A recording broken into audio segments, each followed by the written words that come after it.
Well, I'm dead. That's a mistake, isn't it? Ah, somebody's jealous. Jealous of me being dead.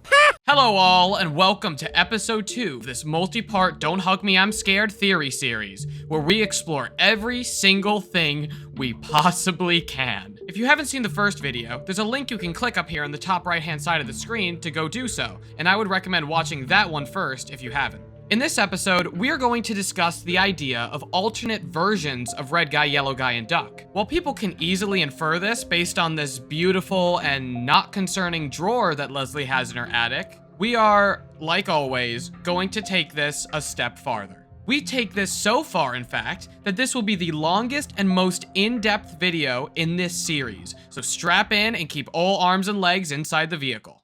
In this show, there's a lot of what seems like memory loss. If we look at episode 5, the three bros take a little road trip to the wall, but miss it by a little bit and keep going. Anyway, they drive quite far and end up in what looks like a dump. The episode ends with Leslie bringing them back home, but the next episode, they never bring that up. Or how in episode 2, Duck says for Red Guy to talk about the tournament he won, but Red Guy doesn't know about any tournament, and then neither does Duck. Tell them about the tournament. I don't know about the tournament. I won a tournament, didn't I? Did you? And even in the first episode, Red Guy doesn't really seem to know what's going on or what they did before. Huh. I guess we stayed up all night talking again. We can see that the characters experience a lot of memory loss, so let's write that on the blackboard. Here we go. Wait, what was I saying? Oh, yes, let's write that on the board. Now we see a common pattern, but what could that mean and how could we figure that out? There are a few big moments that we need to consider. One of the most noticeable ones is in the final episode while Duck and Red Guy are walking through the dark looking at all the dead teachers. They specifically comment on the briefcase. Oh dear. Was that always dead here?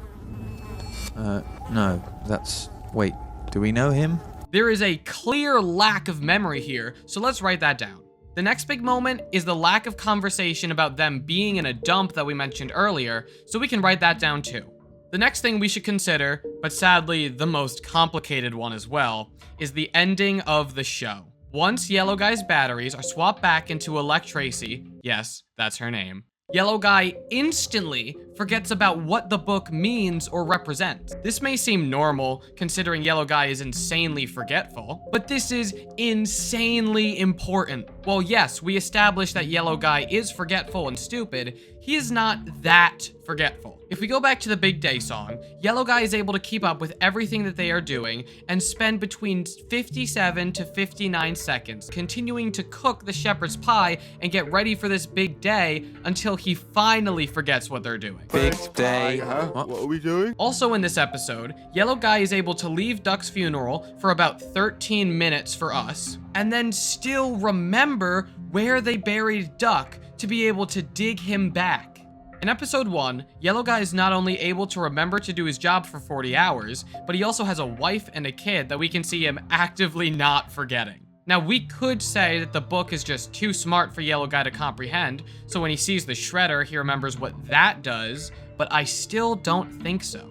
Yellow Guy spends over 10 minutes away from the shredder, but he is still holding the book when his batteries are swapped. He actively looks at the book to think about what it means, but what he knew only 5 seconds ago is gone. If you ask me, there's some intervention going on. Someone that finds a comedic side to this. Leslie is an interesting person in the show. First meeting her, she is a very uneasy presence with her cheery nature and colored stitches. A very common idea is that Leslie has gone through some loss in her life. She has an entire monologue in episode 5 about a very specific scenario that ends with her screaming at Yellow Guy when he's hit by the car. We can also see that the main car is named Leslie and that Yellow Guy isn't her real son. You're not my real son!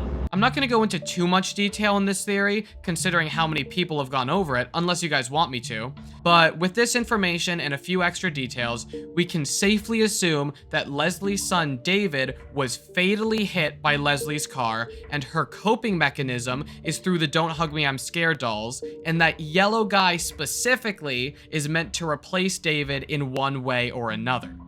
She also has an interesting sense of humor. laughing instead of answering questions, and complaining that Yellow Guy can't see the funny side. You still can't see the funny side. She seems to be somewhat of a sad clown type character, laughing at unfortunate events because that's all she can do anymore.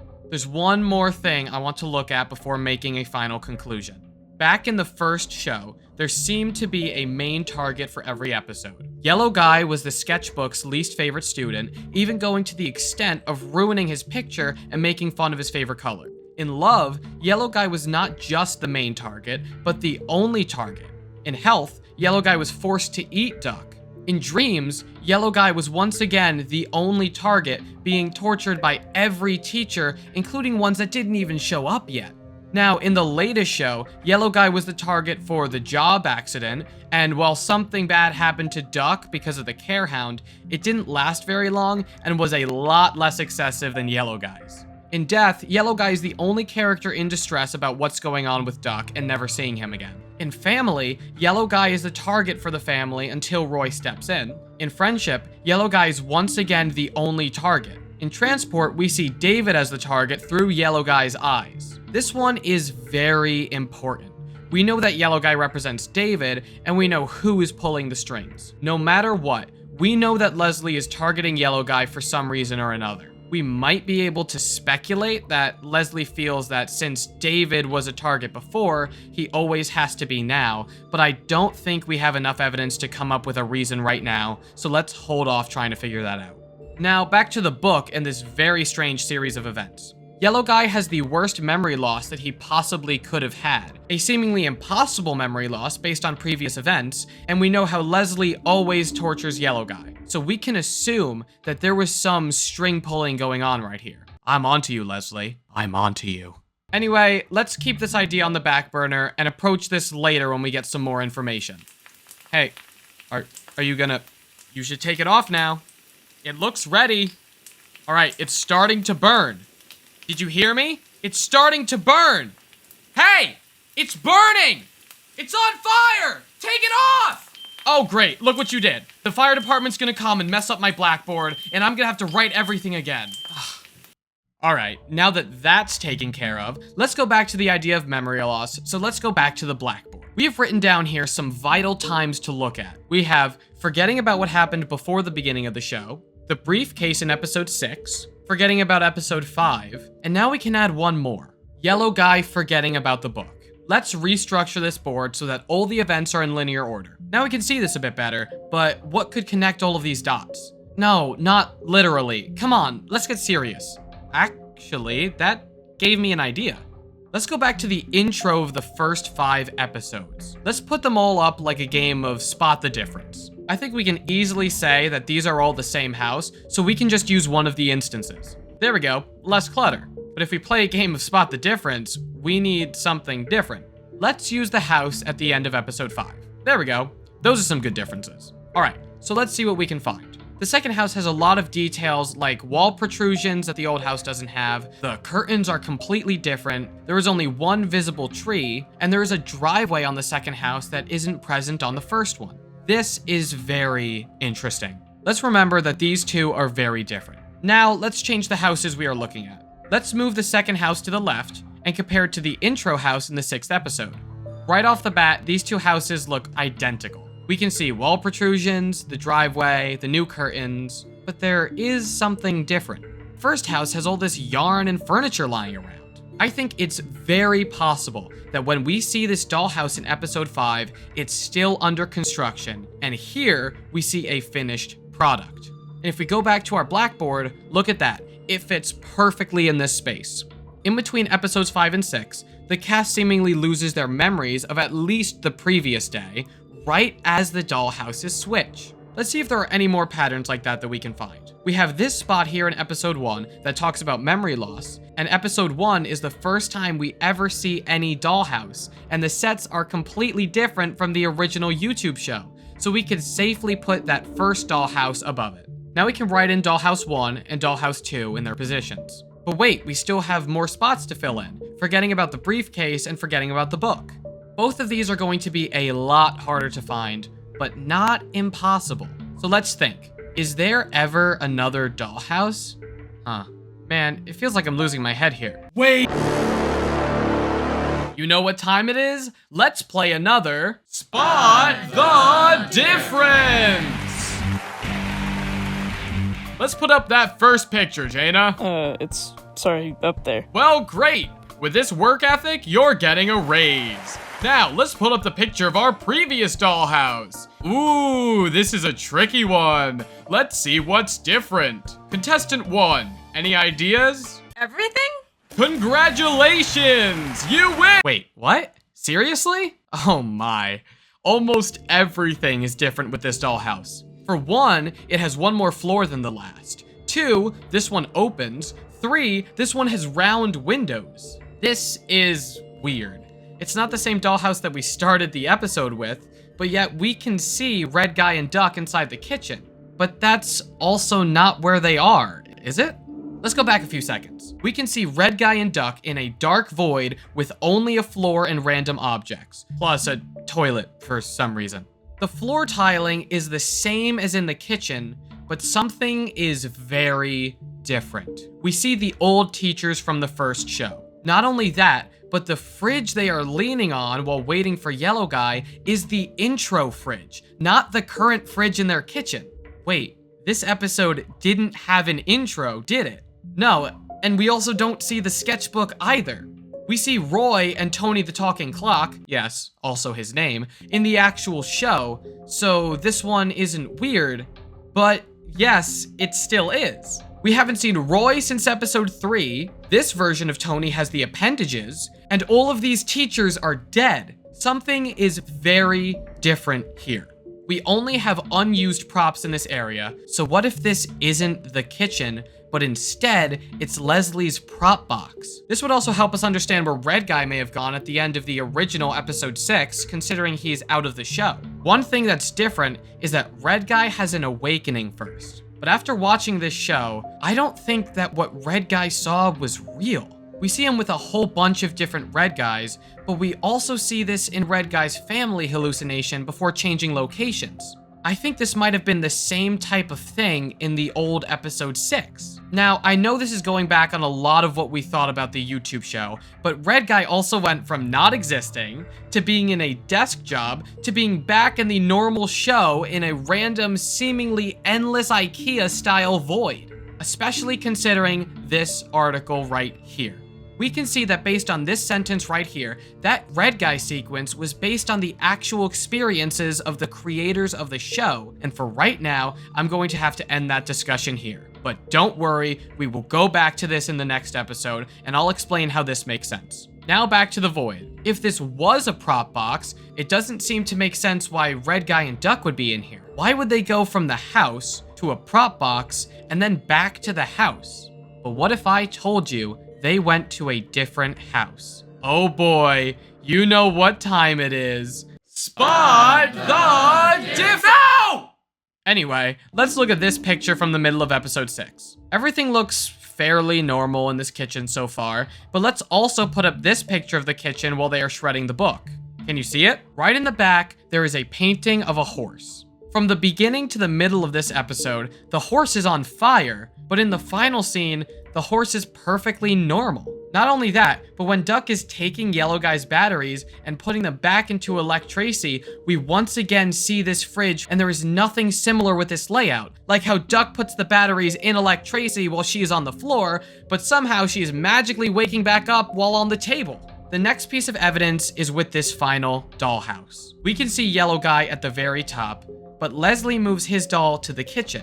If these dolls were meant to be a voodoo type scenario where she can see them moving, Yellow Guy should have been transported into the kitchen, but instead, he stays in the attic for a while before finally leaving. There's something else with this dollhouse kitchen as well. Outside, we can see yarn and furniture, just like we saw with the previous dollhouse when it was under construction. She is still building the dollhouse and asks Yellow Guy to help her tidy up. You help me tidy things up around here, and I'll help you.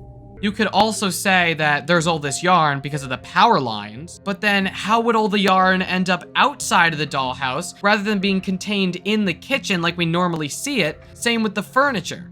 One of the other biggest things we see is the lack of teachers. We can't even see the big or bigger boys. But how do we see Yellow Guy? Let's start with the first statement on the lack of teachers. We could easily assume that Leslie just doesn't have the dolls for the other teachers because she plays them. We see the GPS and Transport Man warning about what will happen if they go out too far in the 5th episode, and we see her actively making music upstairs. But the biggest thing is we see her name on the license plate for Transport Man. And while we could just say that the license plate was only symbolic for the idea that Leslie hit David with her car, but Leslie's whole thing is that she runs the episodes and writes the songs. And the only way to do that is by playing the teachers. It would also make sense with the repetition of voice actors for these characters because Leslie can only do certain voices. Now, this doesn't yet tell us if we would be able to see the teachers that she plays, but we can also answer this. At the end of the 5th episode, even though the 3 main characters burn the car, Leslie has a new version of Transport Man that she drives all the way back home. We physically see a teacher at the dollhouse. This would also help us explain that this is a new dollhouse that is currently being finished, if we not only don't see the other characters besides Yellow Guy, Red Guy, and Duck, but also don't see any of the teachers that we see in this episode. Now, the biggest question is how would Yellow Guy be in the attic with Leslie if he wasn't also meant to be in the attic of the dollhouse as we see him? Well, it's like we saw before. Leslie can move the characters around as much as she wants, but there's a reason that some of them do not move when she does so. Now, how could we ever figure out what this means? How could we ever figure out what are the requirements or constraints on the doll's actual movements? Well, by looking closely. No! What we need for this is 2 moments. The Yellow Guy's exploration in episode 6, the dollhouse scene in episode 6, and the road trip sequence in episode 5. Let's start with the road trip. Here we see the entire crew break through the wall of the dollhouse and drive away, even though they are quote-unquote not allowed to leave. I want to get out of this place. Well, that's not allowed. While they drive, both the Transport Man and the GPS tell them not to go where they are going. Okay, back home it is. I'm not supposed to be out this far. There is no intervention from Leslie, and eventually they end up in a dump because they went out too far, and Leslie had them replaced. There is clearly an extent to how much Leslie can control here, but let's continue. In episode 6, we can see Yellow Guy exploring the house, even going through the dark hallways, which we've already seen that the dark is important somehow. In episode 6, we can also see Yellow Guy and Leslie moving the dolls into the dark room, but nothing changes for anybody yet. Duck and Red Guy are still in the prop box, and Yellow Guy is still in the attic. They are meant to be in the work-in-progress dollhouse, but some requirement is still not met yet. Let's take a look at what we have that's important. The dolls can move on their own without the control of Leslie, and something is up with the dark. Well, let's consider that last point for a second. How do Duck and Red Guy first get transported to the prop box? The power goes out and they are in the dark, but specifically in a room that cannot be powered. We can also know exactly when they go to this new dollhouse. When the power turns back on, the entire prop box goes back to being a kitchen, but the painting is different to indicate the new dollhouse. We know that something is important for when the power comes back on, but the exact same can't be said for when the power goes out. Right when the power goes out in episode 6, we can see the background behind them just dimly lit. But when we go back to Red Guy and Duck, we can see them in what seems like an endless dark void with no walls and none of the furniture to be found. There is furniture, but it's different.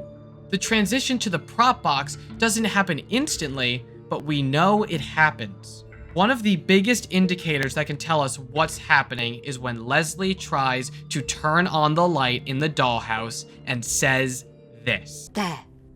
Now everything's in its proper place. I shall have to get that fixed. It's not Duck who needs to fix it, it's Leslie. A lot of us consider them to be in a time loop, but we do see the dates change in between these 2 seasons, so I don't think that's quite it. I think we are just showing that there are different versions of them rather than it being a time loop, With everything we've gathered, I think it's safe to assume that every time there's an alternate version of the cast, it's when they switch dollhouses, and the switch is only activated when the power is on. This fits our sequence perfectly. Every time they forget what previously happened is when they switch dollhouses, and we seem to have figured out the criteria to allow a switch, and this would explain exactly how Yellow Guy isn't in this new dollhouse yet, and it's because it isn't complete and not powered. Not even Leslie is in there yet because she isn't in the attic. This makes perfect sense for how they don't remember the briefcase, but there are still a few problems with this. If this were the case, how do they remember Stain Edwards, the Forever Boy in episode 6? How do they remember Elect Tracy after being reset in episode 6? And how does Yellow Guy know about the attic with both versions of him being reset? Well, let's start with Stain. Let's play the clip.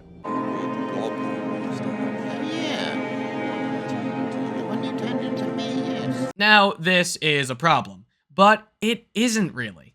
There's a few seconds I cut out of this clip just so I can point them out for you now so that you can look at them when we go back to it. Now, let's play the full clip.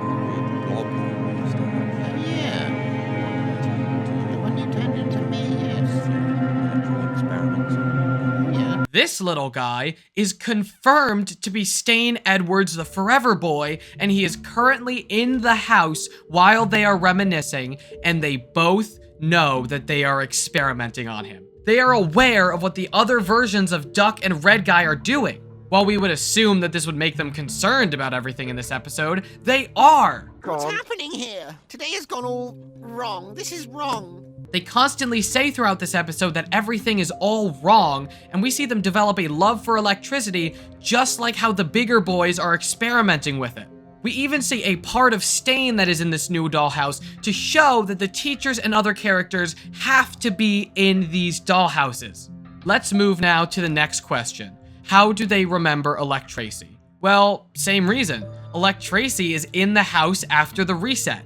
But finally, how would Yellow Guy remember about upstairs? Well, not only have we seen the music box start winding at the beginning of every episode, but we also see the backdrop. We know that Leslie is the one who starts the music box, and we know that the back wall of the attic is the backdrop of the dollhouse. Now, this doesn't help us remember how Yellow Guy remembers still, if the reason that Red Guy and Duck remember Stain is because a version of them are in the same room as him. Well, this is pretty easy. Batteries run out. At some point, they are more charged than how they currently are. Yellow Guy was once smart. Yellow Guy's batteries were once charged more than they are now, which means that Yellow Guy was once smart. He went upstairs and met Leslie before, but without receiving a book. In the next episode, we'll talk all about the book, so I'll explain everything related to this in that episode. Slowly, Yellow Guy's battery started depleting, and he can't remember the upstairs as well as he used to, as we hear him say during the intro to episode 5. I'm the one who had a dream where there was stuff like there was another me, and everything was lots of fun, and I went and saw the other ones, and there was a little lumpy one and another windy middle one, and there were things that they had around that I knew what they were, but I don't know now, and then it went away. Now, this would only be a good explanation if the dolls didn't keep getting reset. How would this explain him remembering through the reset? Well, that question can be answered by looking at episode 4. While we go into Yellow Guy's ear and approach his brain, we can see multiple wires, and when looking at the X-ray diagram of Yellow Guy's head, we can see that his brain is powered by electricity. He remembers because his brain is powered by electricity, unlike Red Guy and Duck. But we can still look at one more thing to help us here. Let's look at when Yellow Guy gets his new batteries. He goes through some trippy business in these few seconds, but what if we actually look at what he sees? He's able to see a road, a car, and even what looks to be some sort of sirens. He is able to see David's death. I'll dive more into what this means for the characters in the next episode as well, but right now, all we care about is that he can see David's death. He can see things that other versions of himself witness, just like how he always remembers the attic. But how does he not instantly remember everything once his batteries swap back? Well, for that, we can just think about how the brain works. We can see that he has a normal, non-electric brain, just as he has bones, warts, bite wounds, and even blood.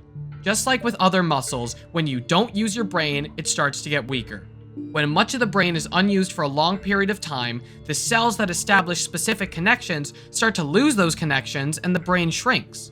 This new smart yellow guy needs to once again establish these connections that we see dumb yellow guy lose by saying he doesn't remember anything about the upstairs. Even Duck is able to remember his shredder because it's powered by electricity, which was the topic of conversation with Elect Tracy. This is how yellow guy is still able to slightly remember the attic. This is why everyone else loses vital memories. This is why the dolls don't instantly move when Leslie moves them in the dollhouse.